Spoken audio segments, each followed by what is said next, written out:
तो गुरुदेव आज विज़नरी हैं इस सिस्टम के बहुत बड़े और आज वो अपनी कहानी, अपनी ज़ुबानी आपको सुनाएँगे। तो आप डायरी पेन भी ले सकते हो हाथ में, मुस्कुरा सकते हो और सभी लोग एक बार सबका स्वागत करेंगे। तो मैं आपके बीच बुलाना चाह रहा हूँ Gurudev Shri Sunil Sharma ji, ruby achiever, come on the stage sir please. Welcome Gurudev. Welcome Guruji, welcome. बहुत-बहुत थैंक यू सो स्वागत। Much. Welcome welcome come. Gurudev. बहुत-बहुत बहुत-बहुत धन्यवाद आप स्वागत है। सभी का। और आपने खुशी के जन्मदिन पे जो बधाइयाँ दी, उनके लिए भी मैं आपका आभारी हूँ। और परमात्मा आपके बच्चों को भी लंबी उम्र दे, खुशियाँ दे और वो सब दे जो आप उनसे उम्मीद कर रहे होंगे, वो सब आपको प्राप्त हो। स्टार्ट करते हैं सर, क्योंकि टाइम का आज रहेगा थोड़ा-सा, क्योंकि मुझे बताया गया है कि सर आपको 40 मिनट में सारी बात खत्म करनी है। तो सभी साथी म्यूट रहेंगे, डॉक्टर साहब अनम्यूट रह सकते हैं, ताकि मेरे को पता रहे कि मेरी बात आप तक लाउड एंड क्लियर पहुंच रही है। जय आरसीएम। मैं सुनील शर्मा आज की मीटिंग में आप सभी का स्वागत करता हूं। मैं पलवल हरियाणा से हूं और पिछले 8 साल से फरीदाबाद रहता हूं। फैमिली बैकग्राउंड में दादाजी हरियाणा पुलिस से हैं, पिताजी इंडियन आर्मी से और 2 छोटे भाई दोनों एडवोकेट हैं। मैं आरसीएम करता हूं और एक सिस्टर है। सिस्टर भी आरसीएम में रॉयल्टी अचीवर है। बचपन की बात करें तो मैं Palwal Saraswati high school on road on highway ही है, उसमें मेरी पढ़ाई हुई 10th तक। उसके बाद मैं लुधियाना चला गया। वहाँ मेरा सब्जेक्ट था मेडिकल, फिजिक्स, केमिस्ट्री, बायो और पढ़ाई चल रही थी। फादर साहब ने आर्मी से रिटायर होके फरीदाबाद में वर्कशॉप लगाई थी सेक्टर 18 में। फौजी फैब्रिकेशन के नाम से गेट ग्रिल का बड़ा काम था और आनंद आ रहे थे, क्योंकि पिताजी कमाते हैं और उसे खर्च करने में आनंद आते हैं, क्योंकि वो पता नहीं होता है कैसे कमाए जाते हैं।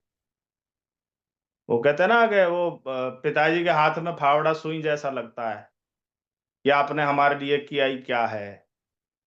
पर वो एक दिन अचानक उनकी तबीयत ऐसी हुई कि 6 महीने वो बेड रेस्ट पे रहे। तो वो वर्कशॉप और वो सब कारोबार बंद हो गया और हम सिर्फ पिताजी की पेंशन पे डिपेंड हो गए। और पिताजी की पेंशन भी बड़ी नहीं, वो मेडिकल पेंशन जिसे आधी पेंशन कहा जाता है, उस पे डिपेंड 2250 रुपए सन 2000 की बात है। और उसके बाद भी पिताजी ने बोला कि कोई बात नहीं, तू लुधियाना नहीं यहाँ पढ़ ले, पलवल अपनी पढ़ाई कंटिन्यू कर। तो मुझे समझ में आ गया था कि अब बात बनेगी नहीं। 2 भाई हैं, 1 सिस्टर है, ये पढ़ेंगे, एक ही पढ़ मतलब ये पढ़ेंगे या मैं पढ़ूंगा। तो फादर साहब की वर्कशॉप मैंने स्टार्ट की। सुबह 6 बजे का शटल पलवल से पकड़ता था, ईएमयू बोलते हैं उसे। और वो दौड़ के पकड़ना होता है, उसमें भीड़ में घुसना होता है और भीड़ आपको घुसने नहीं देती और भीड़ आपको कई बार उतरने नहीं देती। मतलब आत्महत्या करनी है तो ईएमयू में चढ़ जाओ आप। वो 3.5 साल वो कहानी रही। वो पूरी मारा-मारी रही। ओल्ड पे उतरना, टिफ़िन लेके जाना, गेट ग्रिल बनाना, रात को 12-1 बजे घर आना। तो मैं ये सोचता था कि पिताजी ने 35-40 साल इस काम को कैसे किया? बिना शिकायत करे, बिना एक भी दिन बीमार हुए। अगर कभी फ़ीवर भी आता था तो वो टैबलेट लेके वर्कशॉप पे ही रहते थे। वो 3.5 साल जब खुद किए और हाथ मेरे ऐसे हो गए थे कि किसी के फेस पे यूँ कर दूँ ना तो उखड़ जाएगा वो इतना। अभी ये इतना सॉफ्ट है कि मैं कोई चीज़ उठाऊँ तो इन पे निशान आ जाते हैं, अभी ये इतना सॉफ्ट हो गया। और वो इतना हार्ड था उस समय, क्योंकि वो फैब्रिकेशन का जो काम है, गेट ग्रिल का जो काम है, वो पिताजी की भाषा में लोहे से लड़ाई लड़ना। तो वो 3.5 साल लोहे से लड़ाई लड़ी जा रही थी, तो हाथ लोहे जैसे हो गए थे। किसी को अगर पड़ जाए तो वो निशान बना देगा, ऐसे-ऐसे हो गए थे। 3.5 साल बाद एक ऐसी घटना घटी कि वहाँ मुझे मतलब ऐसा लगा कि मैं इस काम के लिए बना नहीं हूँ। क्योंकि जो वेल्डर होता है ना, जिसके कपड़े आपने देखे होंगे, वो अच्छे कपड़े नहीं पहनता। तो लोग पता नहीं क्या-क्या बोल के चले जाते थे। तो मैंने बोला पिताजी मेरे को ना ये अच्छा नहीं लगता, मुझे कुछ और करना है। पिताजी ने बोला क्या करेगा? तो पलवल बस स्टैंड पे मेरे एक दोस्त हैं जनौली से, डॉक्टर नरवीर तेवतिया जी, उनका एक कंप्यूटर का काम सेंटर था। तो उनसे बातचीत हुई और मिल के हमने डेटा एंट्री का काम शुरू किया। वो जब सेटअप लगाया ही था कि वहाँ भी गड़बड़ हुई। उसके बाद मैं आइडिया में मैंने जॉब की। उसके बाद मैंने मोबाइल का काम सीखा और अपनी मोबाइल की शॉप शुरू की। और शॉप शुरू करने के लिए मेरे पास कितने पैसे थे? चेतक स्कूटर था पिताजी के पास। वो हमारे घर में गैलरी में खड़ा था, मतलब वो चलता नहीं था। तो मैंने मैकेनिक को बुलाया कि इसके कितने पैसे मिलेंगे? तो उसने बोला कि 500 रुपए दे दो तो ये ठीक हो जाएगा, तो 3,500-4,000 मिल जाएंगे, और नहीं तो ये मैं तो 1,600 रुपए दूंगा। वो एक कहावत है, beggars are not choosers, option नहीं होता। मैंने कहा 1,600 रुपए दे तू। वो 1,600 रुपए दिए, रिलायंस के कूपन लाया। शॉप लकीली मेरी खुद की थी, कोई किराया नहीं देना था, मेरी खुद की दुकान थी। उसमें मैंने मोबाइल का काम शुरू किया, और जिनसे मैं मोबाइल सीखता था, संतराम बैसला जी बडौली से थे। उनसे मोबाइल पुराने खरीदता था और इधर प्रॉफिट में 100-200 मार्जिन में इधर बेचता था। इस तरह से जिंदगी शुरू हुई, और धीरे धीरे चल ही रहा था। उसी समय मतलब मोबाइल का काम ढंग से सेटअप नहीं हो पाया था। मेरी शादी कर दी गई, और उस समय 1 साल बाद एक गुड़िया हुई, जो लगभग 1 साल कहाँ 8 महीने में वो मतलब खराब हो गई। उसके बाद ये खुशी हुई 1 साल बाद, 2006 में 23 दिसंबर 2006 को खुशी खुशी आने के 7 महीने बाद आरसीएम मेरी जिंदगी में आया। तो हमारे घर कोई महाराज जी आए थे, उन्होंने बोला था तेरा पहला बच्चा बेटी है? मैंने कहा हाँ है। बोला ये ज्यो ज्यो बड़ी होगी तेरे पास पैसा बढ़ेगा। तो मैं आरसीएम में ज्वाइन हुआ ही था, तो मैं सोचा हो सकता है कि कुछ आरसीएम से कुछ ऐसा हो जाए आरसीएम, क्योंकि मोबाइल में तो कुछ मेरे को नजर आ नहीं रहा था, क्योंकि मोबाइल जब तक मेरी अकेली शॉप थी तो बहुत अच्छा था।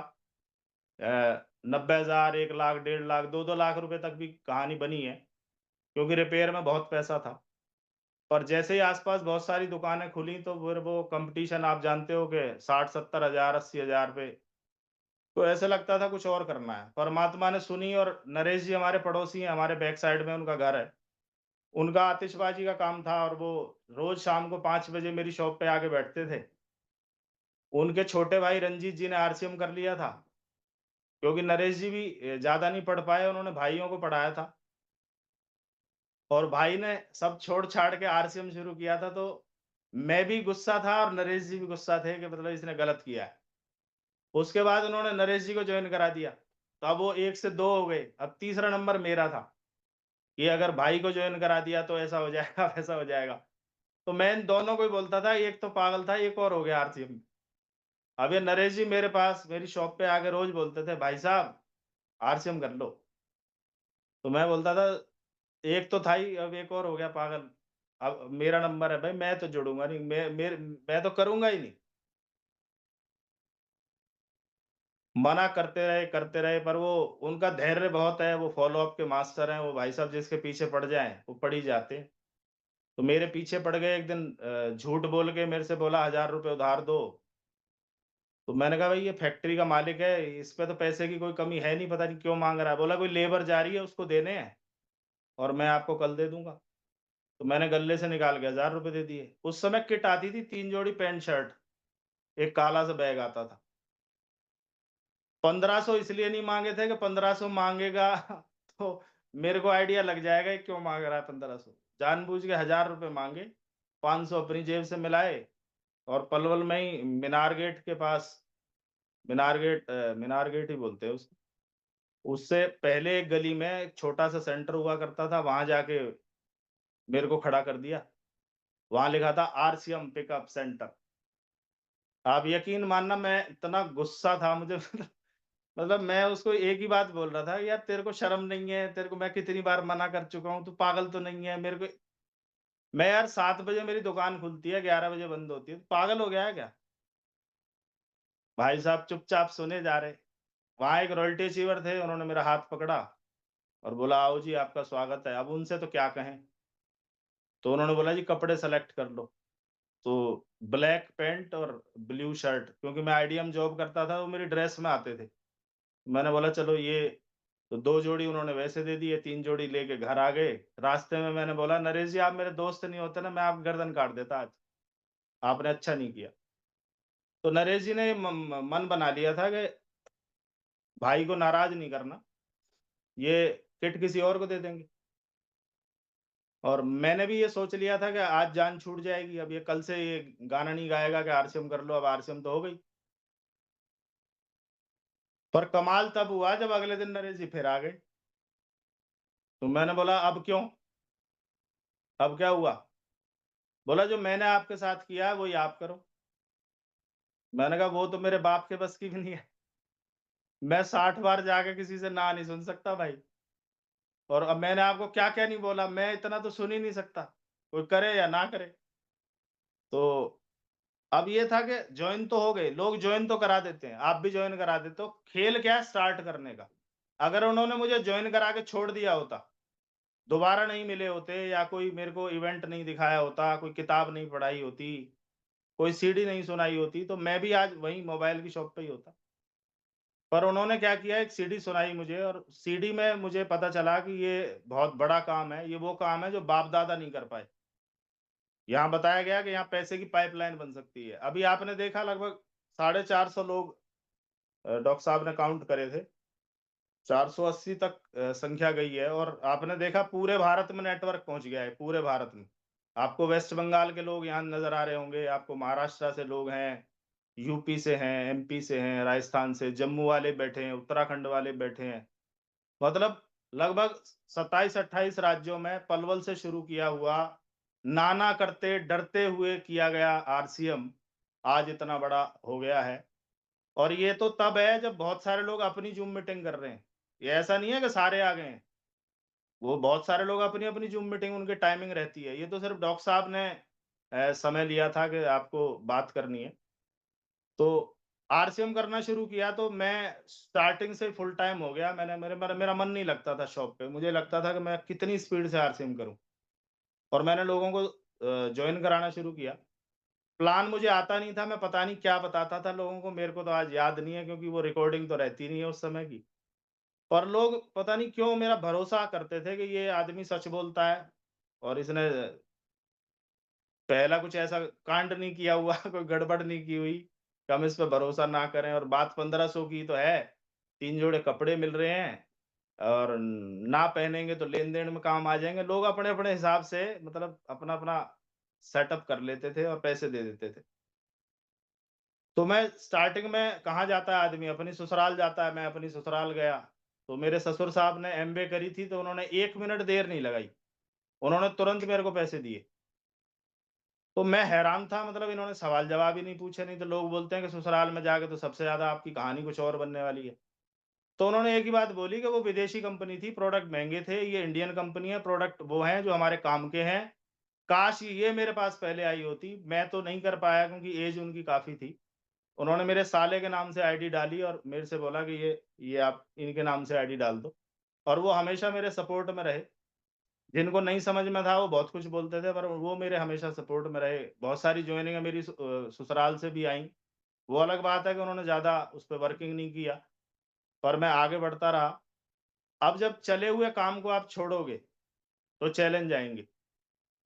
चलता हुआ काम जब आप छोड़ोगे, जिससे आपका घर चल रहा है, आपके भाई और बहन पढ़ रहे हैं, तो आपका डिस्टरबेंस परिवार से होगा।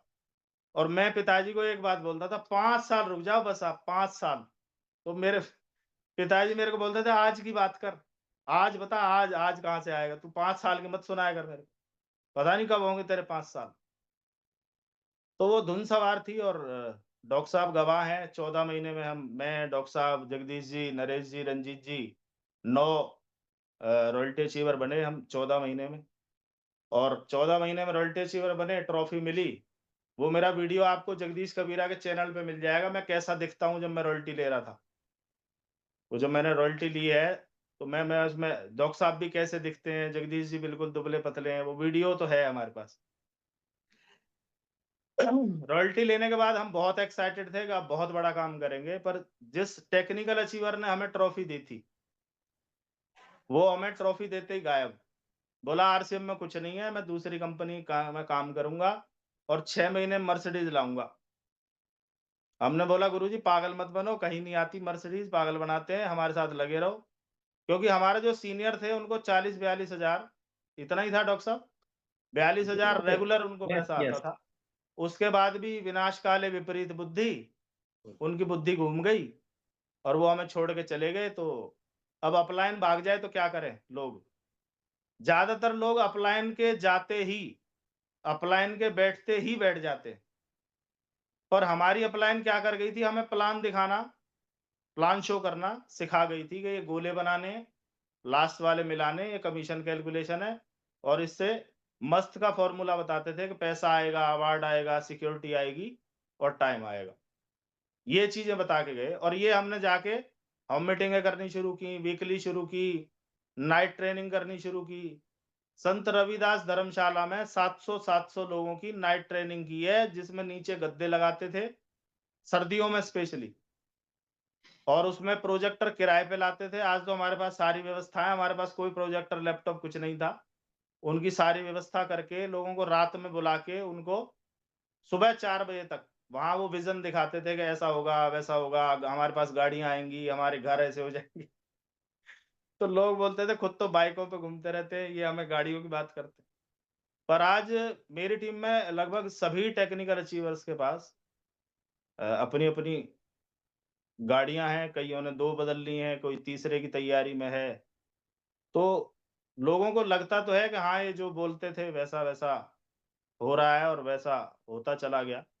और शुरू में बहुत चैलेंज रहते हैं, बिजनेस डाउन आता है, पैसे है नहीं, फील्ड में जाना है, तो वो कोई एक्सक्यूज ज्यादा हमारे रहे नहीं। हमें ये था हमें जाना ही जाना है।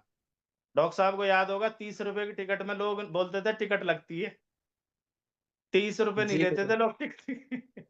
Yes sir. डॉक्टर साहब बोलते थे क्या करें सर इनका, क्योंकि कारण क्या था ना, हम कुछ ज्यादा ही लोअर क्लास और लोअर से भी लोअर क्लास लोगों को ना अमीर बनाने के चक्कर में लगे हुए थे यस कि यार ये अमीर बनने चाहिए, इन्हें बहुत दर्द है, इन्हें बहुत तकलीफ है। अब चक्कर क्या है कि वो माइंडसेट नहीं बदलता, पे नहीं करना चाहता आदमी। तो उस वजह से बहुत लोग पीछे रह गए, बहुत लोग छूट गए, बहुत लोग दोबारा शुरू हो गए हैं। बहुत लोगों के पास जब मैं शुरू में गया था तो उन्होंने बहुत कुछ बोला था, आज वो इसी टीम का हिस्सा हैं और लगातार काम कर रहे हैं। तो कहानी तो बहुत लंबी हो जाएगी, मैं अगर पॉइंट टू पॉइंट करना क्या है क्या, उस पे आ जाऊं तो ज्यादा अच्छा रहेगा, क्योंकि स्टोरी तो मेरी बहुत लंबी है और एक उसमें सुनाई नहीं जा सकती। आप समझ सकते हो कि मेरी ज्वाइनिंग 2007 की है। अब आप लगा लो 17 साल हो गए, 18वां चल रहा है।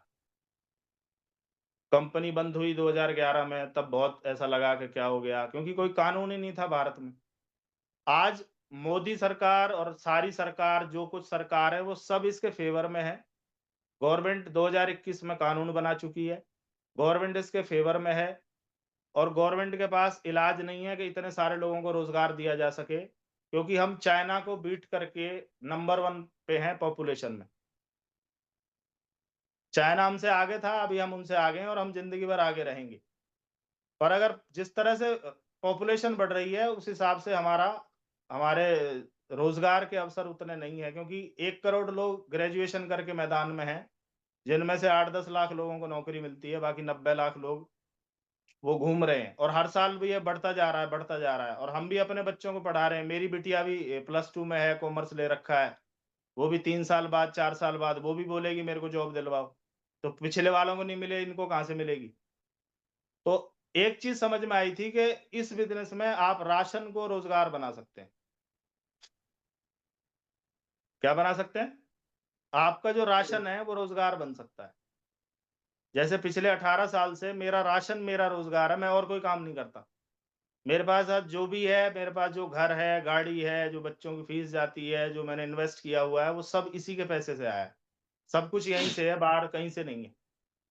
ना मैंने अपने पेरेंट्स से कभी उस बारे में बात की कि मुझे ये चाहिए वो चाहिए, क्योंकि मुझे पता है मैं बड़ा हूं, मुझे बहुत कुछ करना है। तो जो कुछ मिला इस राशन को रोजगार बनाने से मिला। आप भी इस राशन को रोजगार बना सकते हैं, क्योंकि अभी समय नहीं है, 2025 आ चुका है। बहुत बड़ा काम होने वाला है। बहुत शानदार कंपनी की तैयारी है, सरकार की तैयारी है, हमारे सभी सीनियर अप्लायंस की तैयारी है।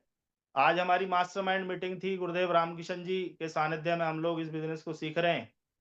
और गुरुदेव ने जो मार्गदर्शन दिया है कि 5 तारीख को हमारी मिशन टेक्निकल गुड़गांव में होने जा रही है, वहां से हम आगाज करेंगे कि 2025 टाइगर टीम भारत एनिवर्सरी खुद की सेलिब्रेट करेगी। 10,000 लोगों की ये लक्ष्य लिया गया है और बहुत सारे नए रॉयल्टी क्योंकि इस वाली एनिवर्सरी में आपकी जानकारी के लिए बता दूं, बीसी छावड़ा जी ने संकल्प लिया है 10,000 रॉयल्टी अचीवर बनेंगे। 10,000 रॉयल्टी अचीवर। इस बार भी 3700 रॉयल्टी अचीवर बने थे। अगला टारगेट 10,000 का है। आपको सिर्फ ये देखना, क्या उस 10,000 में मेरी काउंटिंग होगी क्या मैं भी रॉयल्टी अचीवर बनूंगा क्या?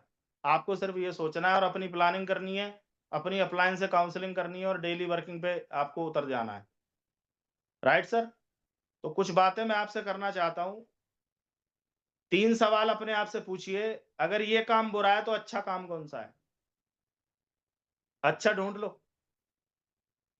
जॉब करके देख लिया आपने, बिजनेस करके देख लिए, ढूंढो और अच्छा मिल जाए तो।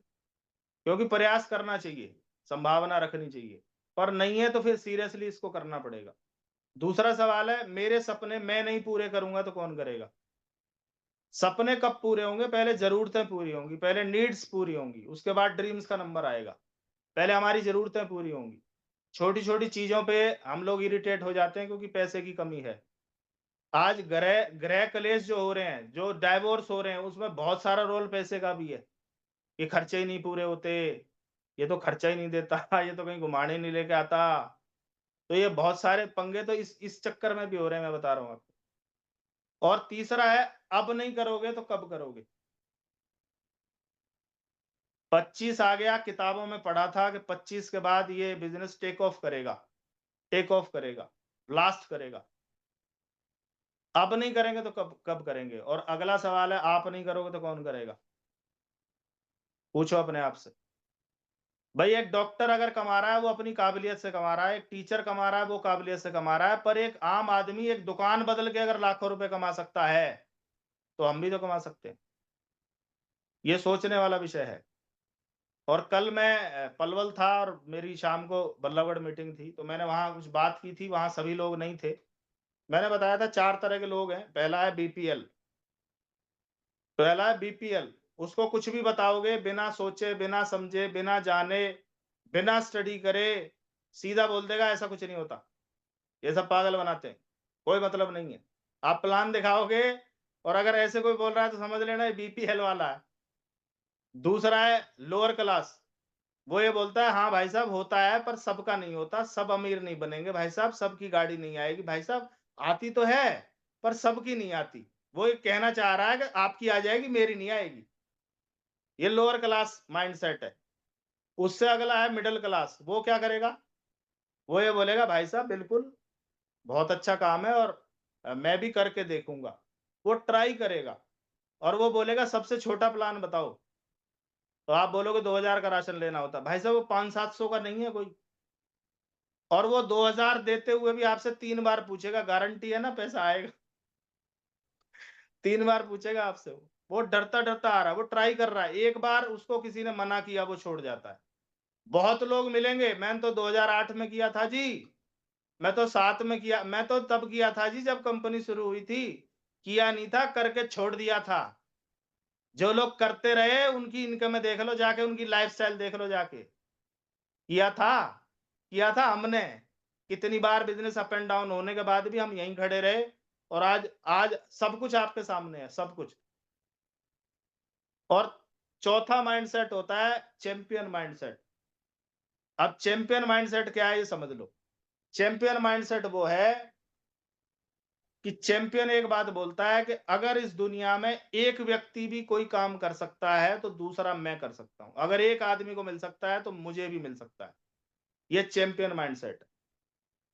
और ये माइंडसेट हर पक्षी में, हर पशु में, हर जल में रहने वाले जीव में पाया जाता है। एक मछली अगर तैर सकती है तो सारी मछली तैरेंगी। उनमें कोई मछली बीपीएल और एलसी वाली नहीं होती कि भैया ऐसा कुछ नहीं होता, कोई तैरना वैरना नहीं होता, कोई नहीं तैर सकते, सब तैरती हैं। एक पक्षी उड़ सकता है तो सारे उड़ सकते हैं। पर इंसानों में पंगा है, एक कर सकता है क्योंकि आप कर सकते हो सर, गुरुजी आप कर सकते हो, आपके बताने से क्यों भाई साहब, मेरे कोई 4 हाथ पैर है क्या? एक ही चीज है, चैंपियन माइंडसेट है। क्योंकि मैं जिस सेमिनार में गया था वहां मेरे सामने थे कश्मीर नेहरा जी, भाई क्वालिफिकेशन 6ठी फेल आदमी और रूबी अचीवर। तो मेरे तो दिमाग ही खराब हो गया, ये 6ठी फेल अगर रूबी अचीवर बन सकता है सुनील, तो तू तो इससे ज्यादा कर सकता है यार। वही दिन था और मैं स्टार्ट हुआ और आज मैं रूबी अचीवर हूँ। ये चैंपियन माइंडसेट है। अगर मैं बन सकता हूं तो आप भी बन सकते हो। पर ये जानवरों में तो है, एक घोड़ा दौड़ सकता है, सारे दौड़ सकते हैं, पर इंसान ही बोलता नहीं। पर सवाल ये है, क्या हर आदमी चैंपियन बन सकता है? क्योंकि सभी नहीं बन सकते सर।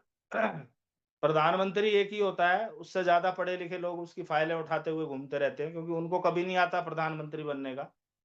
पर जिसका चैंपियन एटीट्यूड होता है वो बनता है। मैं बड़ा कर सकता हूँ। अब ये चैंपियन माइंडसेट आएगा कब? जब आप चैंपियंस के साथ रहोगे, जब आप इस तरह की मीटिंग ट्रेनिंग सेमिनारों में रहोगे, मिशन रॉयल्टी मिशन टेक्निकल में रहोगे, तो आपका चैंपियन माइंडसेट आ जाएगा। और एक कहानी सुनाना चाहता हूं आपको। एक आदमी घूमते घूमते एक टापू पे गया। सुनाई दे रही है मेरी आवाज? एक बार ऐसे करके बता यस देना। सर, यस सर, यस गुरुदेव, या यस। पता नहीं आ रही है नहीं आ रही। शानदार, वन वे शानदार आवाज चलता गुरुदेव, रहेगा, ऑल मैं गुड सर, सोचूंगा आप ऑल सुन रहे हो, गुड। आप सोचो आप एंड चुप हो। Clear sir. शानदार आवाज गुरुदेव। एक आदमी घूमने गया टापू पर। वहां पहुंचा तो उसे पता चला वहां जो लोग रहते हैं उन्हें दिखाई नहीं देता। उस टापू पे जितने भी लोग थे उनको किसी को दिखाई नहीं देता, किसी को नहीं। अब वो बड़ा हैरान परेशान कि भाई साहब कोई बीमारी है, कोई कोई इनके भोजन में, पानी में, जलवायु में कोई उस तरह का कोई वायरस, कोई उस तरह का कोई बैक्टीरिया, कोई कोई तो पंगा है जो ये सारे के सारे लोग जो पैदा होता है उसको दिखाई नहीं देता।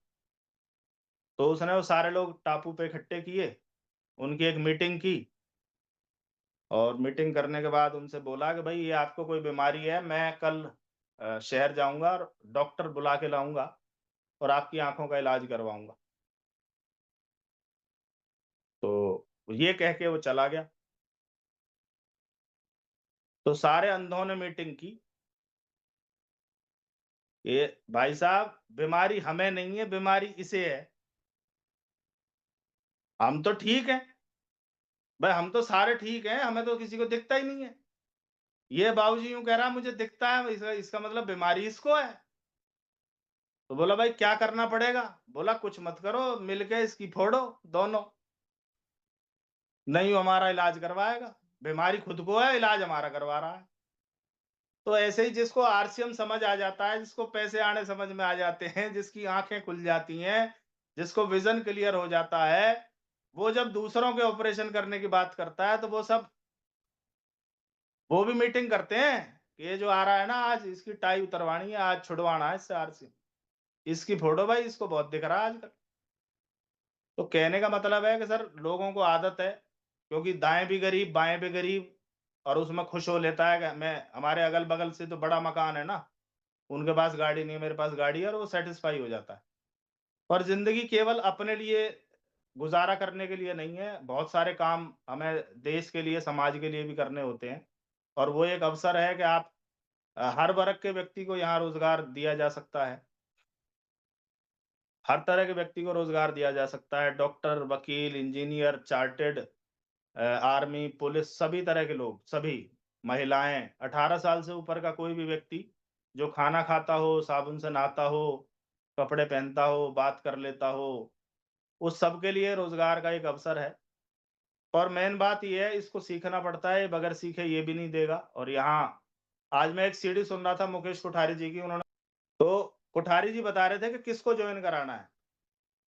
जो सामान खरीदने को तैयार हो, जो सीखने को तैयार हो, और जो बेचने को तैयार हो, सेलिंग। क्योंकि सेलिंग दुनिया का सबसे बड़ा कारोबार है।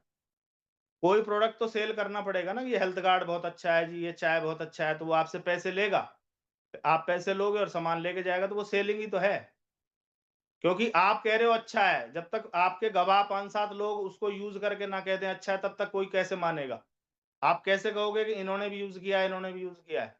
हमारे घर गेस्ट आए तो मेरी वाइफ ने उन्हें गुड़ सिप बना के पिलाया। अब गुड़ सिप पिया, चाय को तो उन्होंने बोला चाय तो नहीं पियेंगे जी। हमने बोला हमारी चाय में वैसे गैस बनती नहीं है। बोला नहीं नहीं, हम चाय पीते ही नहीं है। तो मैंने बोला इनके लिए कुछ और बना लाओ आप। तो गुड़ सिप बनाया और उन्होंने पिया। वो तो पीते ही सुर खोल देता है। तो भाई साहब ये तो कमाल की चीज है, इसमें क्या डाला हुआ है? इसमें आंवला है, इसमें इसमें नींबू है, इसमें तुलसी है, अदरक है।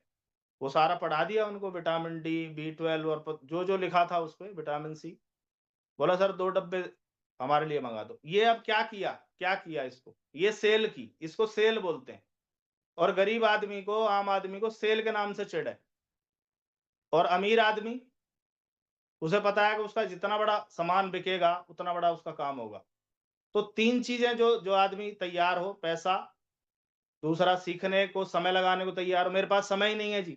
मान लो मैं मोबाइल की शॉप पे होता और मैं सीखता ही नहीं इसको, तो मैं रूबी अचीवर नहीं बन सकता था, बन ही नहीं सकता था, मैं बता रहा हूं आपको। और तीसरा था कि वो सेल करने में मेरे को कोई दिक्कत नहीं थी। सेल में 2 चीजें होती हैं, उसको बेनिफिट बताने, उसको अगर लग रहा है कि ये मेरे काम का है तो वो ले लेगा, बात ही खत्म। और अगर उसको काम में आ गया, उसको फायदा हुआ तो रिपीट भी होगा। अगर 17 साल से सामान खरीद रहा हूं तो मैं सामान का संतुष्ट ग्राहक हूं, तभी तो खरीद रहा हूं। नहीं तो पापा आर्मी से हैं, कैंटीन से सामान आता था। इसी फरीदाबाद में सागर सिनेमा के पास 16 सेक्टर में आर्मी कैंटीन थी, उससे सामान आता था। अभी उससे आता ही नहीं है, उस कार्ड को रिन्यू भी नहीं कराया, उसको पता भी नहीं है कार्ड कहाँ है। तो संतुष्ट ग्राहक ही तो रिपीट करेगा उस चीज को। अब अगला है काम क्या करने हैं।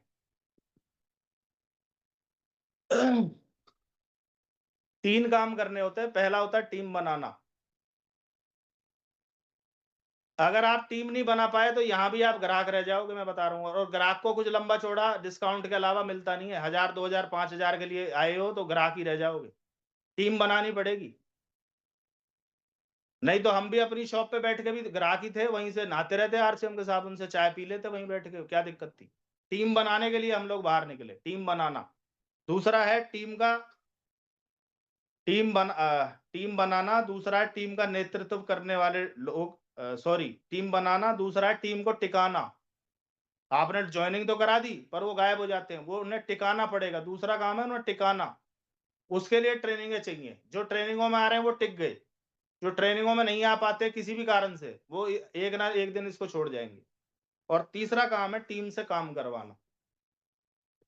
पहले पॉइंट में टीम बनाना। टीम कैसे बनेगी, उसके लिए 3 पॉइंट है। पहला है प्लान दिखाना, दूसरा है लिस्ट बिल्डिंग करना। पहले पॉइंट में टीम बनाने में है प्लान दिखाना, लिस्ट बिल्डिंग करना और ड्रीम बिल्डिंग करना। मेरे ड्रीम इतने बड़े हैं कि मुझे नजर आता है कि मेरे सारे सपने यहाँ से पूरे होंगे, क्योंकि जो जो नेटवर्क बड़ा होगा त्यों त्यों बड़ा पैसा आएगा, और बड़ा पैसा आएगा तो बड़ी बड़ी चीजें भी आएंगी। तो ड्रीम बिल्ड हुए तभी तो मैं इसमें लगा हुआ हूं। मैं तभी मुड़ के पीछे नहीं देखा। और पीछे ना देखने का एक कारण ये भी था कि जिन लोगों को मेरी वजह से लोग स्टार्ट हुए, बोलते ना मैं उन्हें कैसे मुंह दिखाऊंगा अगर मैं छोड़ जाऊं तो। मैंने कमिटमेंट किया था ना कि ऐसे ऐसे होगा, और वो हो रहा है कुछ लोगों के साथ। तो पहला था टीम बनाना, उसमें प्लान, लिस्ट बिल्डिंग और ड्रीम बिल्डिंग। दूसरा है फील्ड वर्क। नहीं, पहले में ही आप लिखो plan, list building, dream building. उसके बाद है अपलाइन काउंसलिंग। मैं जब आया तो नरेश जी ने मेरी काउंसलिंग, नरेश जी ने नहीं करी, वो रॉयल्टी अचीवर थे महेंद्र गर्ग जी पलवल से, उनसे मेरी काउंसलिंग कराई थी। उसके बाद मेरे को नेहरा जी से मिलाया, उसके बाद रामकिशन जी से मिलाया, उसके बाद दिनेश मोहन जी से मिलाया, उसके बाद जितने भी सीनियर थे सबसे मेरी बात कराते गए और मेरा विजन क्लियर होता चला गया। और अगला पॉइंट है सेमिनार। उन लोगों को सेमिनार में लाएं, तो इससे क्या होगा, टीम बनेगी ये 5 काम करने से। नेक्स्ट है टीम को टिकाना। टीम कैसे टिकेगी, पहला है माहौल में लाना है, माहौल में लाओ। दूसरा है उन्हें अचीवर बनाओ। स्टार्टिंग में डायमंड क्लब कराओ, मेडल से सम्मानित होगा, फिर बिगिनर बनेगा, ट्रॉफी मिलेगी, स्टार्टर पे ट्रॉफी मिलेगी, धीरे धीरे अचीवमेंट बढ़ती चली जाएगी। तो वो टीम में बोलते ना टिकाने का काम करेगा। उसके बाद है एक व्यक्ति को टारगेट करो, उसको फोकस करो। ये आप 10-50 लोगों के पीछे जो भाग रहे हो ना, बात बनने वाली नहीं है। जब डॉक्टर लखन जी इस टीम में आए तो मैं, जगदीश जी, नरेश जी, सब किसके पीछे पड़ गए थे पता है? डॉक्टर साहब की ए, डॉक्टर साहब की बी, और कोई मतलब नहीं है। पूछ लो आप डॉक्टर साहब से। इनके जी नीचे गुरुदेव। हमारा कोई वो नहीं था, हम जहां जाते थे इनके साथ जाते थे। ये अपनी बाइक पे, हम अपनी बाइक पे, नरेश जी अपनी बाइक पे, मतलब साथ ही जाएंगे। एक को फोकस किया, हमें पता था अगर ये बन गए तो सारे बन जाएंगे। ऐसे ही आपको चूज करना पड़ेगा कि इसके बनने से सारे बन जाएंगे। अगला है फील्ड वर्क ज्यादा से ज्यादा करना पड़ेगा आपको, और उसी एक व्यक्ति के साथ ज्यादा फील्ड करो। मैंने प्रवीण नागर जी के साथ बहुत फील्ड किया है, लखन जी के साथ किया है, जगदीश जी के साथ किया है, अजीत फौजी जी के साथ किया है, इन 4 लोगों के साथ किया है। चारों लोग डॉक्टर साहब एमराल्ड हैं, अजीत सर एमराल्ड हैं, जगदीश जी स्टार एमराल्ड हैं और प्रवीण नागर जी स्टार एमराल्ड है। पर लगातार काम करना, हम क्या है ना, छोड़ छोड़ के कभी इसके साथ कभी उसके साथ कभी उसके साथ, तो वो बन ही नहीं रही बात। आपने वो देखा है ना, 10 खरगोश दौड़ रहे हैं और आप एक के बाद एक को छोड़ते दौड़ते रहोगे तो एक भी खरगोश हाथ में नहीं आएगा। पर अगर एक को टारगेट कर लिया तो खेल बन सकता है बहुत जबरदस्त। अगला है टीम से काम करवाना। टीम से काम कैसे करवाएंगे जी? टीम बन गई, टीम टिका भी दी, अब काम करवाना है उनसे। उसके लिए टारगेट सेट कराओ, उन्हें काम दो। जैसे मैं आगरा जाता था, आगरा से भी 80 किलोमीटर आगे, तो मैं हर सैटरडे जाता था। नोएडा जाता था तो हर वीरवार जाता था। वहां प्लान शोर बनाए और उनको टास्क दे के आता था कि आप एक हफ्ते में कितने लोगों को प्लान दिखाओगे, उनके नाम नंबर मोबाइल नंबर मेरे को चाहिए और प्लान उस पे चाहिए कॉपी पे, क्या दिखाया था। मैं फोन करके पूछूंगा कि आपसे व्यक्ति मिला था कि नहीं मिला था। तो जब मैं आ जाता था तो वो 5-7 लोग प्लान दिखाते थे, अगले हफ्ते संख्या बढ़ जाती थी, काम बताते गए, काम दिखाते गए, तो धीरे धीरे धीरे धीरे वो सेशन सेमिनारों में कन्वर्ट हो गया और वहां रॉयल्टी टेक्निकल हो गए। अगला है उनकी प्लानिंग बनवाओ। नए बच्चे को नहीं पता होता कि उसकी क्या योजना, आप बता ही नहीं रहे बिगिनर बनना है, वो बनेगा ही नहीं जब तक कहोगे नहीं आप उससे। उसके बाद है थर्ड पार्टी का समय लें और मदद करें। थर्ड पार्टी से क्या फर्क पड़ता है वो आप देख लो। जब आप अपनी जूम मीटिंग करते हो तो उसमें 10-12 लोग, 15 लोग, 20-30-50 लोग, 100 लोग बैठते हैं। पर जैसे ही थर्ड पार्टी अपलाइन, बड़ी अपलाइन एंटर करेगी, अभी डॉक्टर साहब बता रहे थे कि 270 तक, 80 तक, 300 तक चला जाता है, आप आ जाओगे तो बढ़ जाएगा। बढ़ना ही है वो तो बढ़ गया, 480 तक गया। गुरुदेव आ जाएंगे तो 1000 पार कर जाएगा ही। और ये तो जब है जब सारे ग्रुप नहीं आए, मैं बता रहा हूं आपको। इसलिए थर्ड पार्टी, आप जो बता रहे हो बहुत अच्छा बता रहे हो, पर अगर अपलाइन को उसमें साथ लोगे तो अपलाइन आपकी एडिफिकेशन भी करेगा और आपकी हेल्प भी करेगा।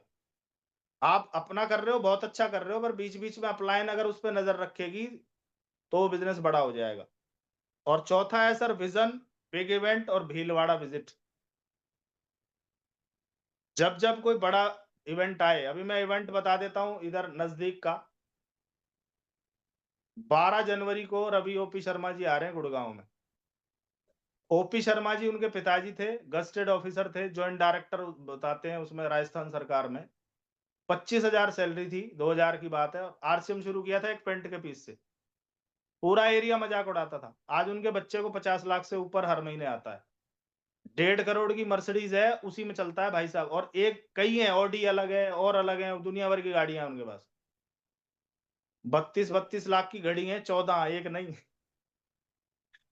इसी आरसीएम से 5 मंजिला जयपुर में मॉल बनाने जा रहा है, जिसका जनवरी में फीता कटना है। आरसीएम का मॉल, बोला आरसीएम देखना है तो जयपुर आ जाओ। ऐसा व्यक्ति चल के पहुंच रहा है गुड़गांव। जो भी आपकी टीम में दिग्गज हो, जिनको मोटे किराए आते हों कि जी इन्हें तो 5 लाख तो किराया आवा है जी, इनका तो इतना बड़ा काम है जी, ये तो प्रॉपर्टी डीलर है जी, ये तो इनकी तो फैक्ट्री के मालिक है, इनने लेके जाना आप वहां। और वहां बैठने के बाद ना उसका स्टाइल देखना आप, वो इनको ये समझा देगा कि तुमसे बड़ा धंधा है मेरे पास। मतलब अगर आपको प्रॉपर ऑपरेशन करवाना है तो इस प्रोग्राम की बड़ी तैयारी कर लो, मैं बता रहा हूं आपको। वहां हॉल पैक मिलने वाला है, एडवांस टिकटें पहले ही तैयार कर लेना, टाइम पे पहुंच जाना, नहीं तो वहां पैर रखने को जगह नहीं मिलेगी। मैं बता रहा हूं, अभी सेमिनारों में बहुत भीड़ बढ़ रही है, ये आपने महसूस किया होगा।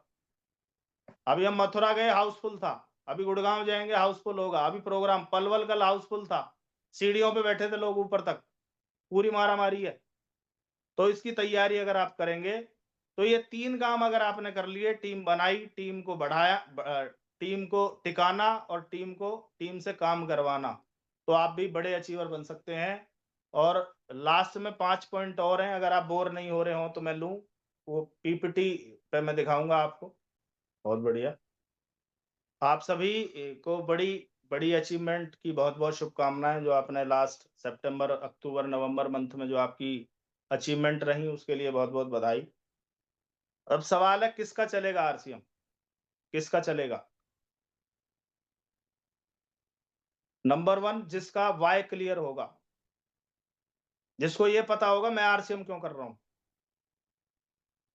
आपको अपना वाई ढूंढना है कि मुझे आरसीएम क्यों करना है, कोई वजह, कोई इमोशनल ड्रीम आपके पास होगा। मेरा ड्रीम था कि मेरे बाद मेरे बच्चों को किसी के आगे हाथ नहीं फैलाना पड़े। इनकम सिक्योरिटी, सिक्योर्ड इनकम मेरे को चाहिए थी, उसके लिए मैं आज तक भी लगा हुआ हूं, आज तक भी। वो एक बड़ा कारण है। कारण बहुत सारे, पर एक बड़ा कारण ये था कि मैं किसी भी फील्ड में चला जाऊं, इनकम सिक्योरिटी नहीं है। मैं जॉब करूं तो जॉब जब तक करूंगा जब तक पैसा आएगा। मेरी शॉप रही, मैं जब तक बैठा तब तक पैसा आया, जिस दिन वो शटर बंद हो गया पैसा देना बंद हो गया। पर ये ऐसा काम है कि एक समय के बाद आप करो ना करो, रहो ना रहो, आपको पैसा आएगा। आपका वाई क्लियर होना चाहिए, ये उसका चलेगा आरसीएम। दूसरा है जिसका विजन क्लियर होगा कि आने वाले 10 से 12 सालों में आरसीएम में क्या क्या आने वाला है, क्या क्या होने वाला है, उसको आज नजर आना चाहिए। मुझे नजर आता है आज मेरी टीम में 31 टेक्निकल अचीवर है, अगले 5 साल में 300 हो जाएंगे। 300 टेक्निकल अचीवर, आप कल्पना करके देखो चेक में कितनी जीरो लग जाएंगी, कहाँ किस तरह की लाइफस्टाइल होने वाली है, ये आपको नजर आना चाहिए। मेरी नवनीत सर से बात हो रही थी, उन्होंने बताया कि बिगिनर अचीवर 5 साल में एमराल्ड बन सकता है केवल 20% की ग्रोथ से। केवल 20% की ग्रोथ अगर आपने की तो आप 5 साल में एक बिगिनर 1 लाख रुपए पर मंथ का आदमी पक्के वाला बन सकता है। ये विजन जिसका होगा उसका चलेगा आरसीएम। थर्ड पॉइंट है जो सिस्टम को कंसिस्टेंसी के साथ फॉलो करेगा। काम करना और लगातार काम करना जमीन आसमान का फर्क है। आपकी गाड़ी चल रही है 5वें गियर में, जब भी आप ब्रेक लगाओगे कौन से गियर में आ जाती है? न्यूट्रल हो जाती है दोस्त। फिर पहले में लाना पड़ता है, फिर दूसरा डालना पड़ता है, फिर उतना ही जोर लगता है।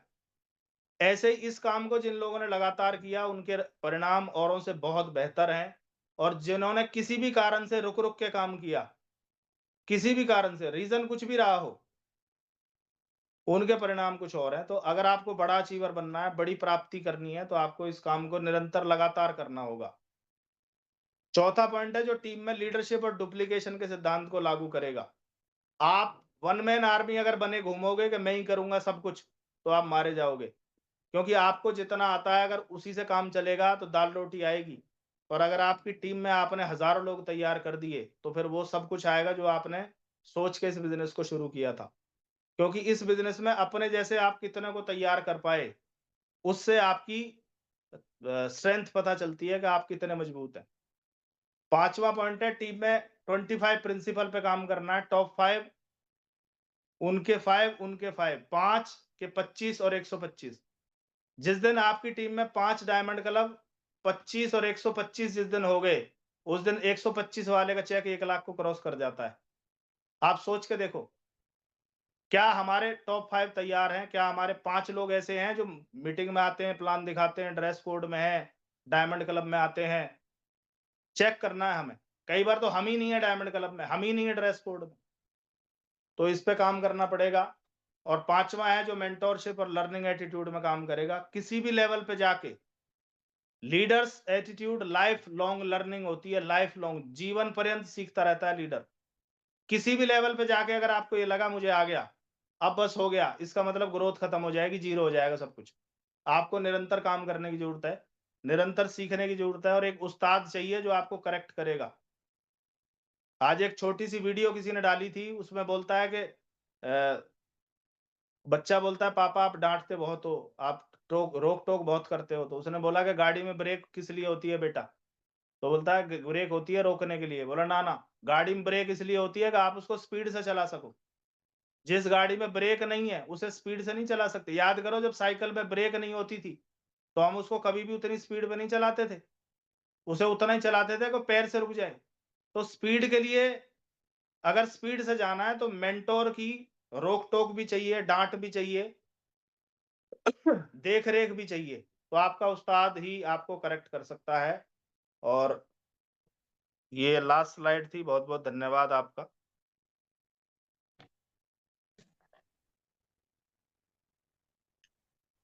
बहुत बहुत धन्यवाद गुरुदेव आपका और सभी साथियों का। गुरुदेव ने इतने कीमती समय हमें दिया है और सभी मैंने साथियों से अपना विनती है।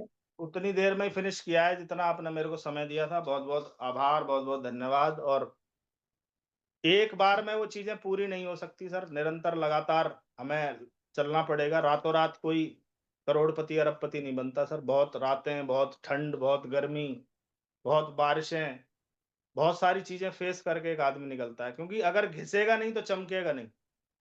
बगैर रगड़ लगे चमक आ ही नहीं सकती। कोई चमक रहा है तो बहुत घिसा गया होगा तब चमका होगा।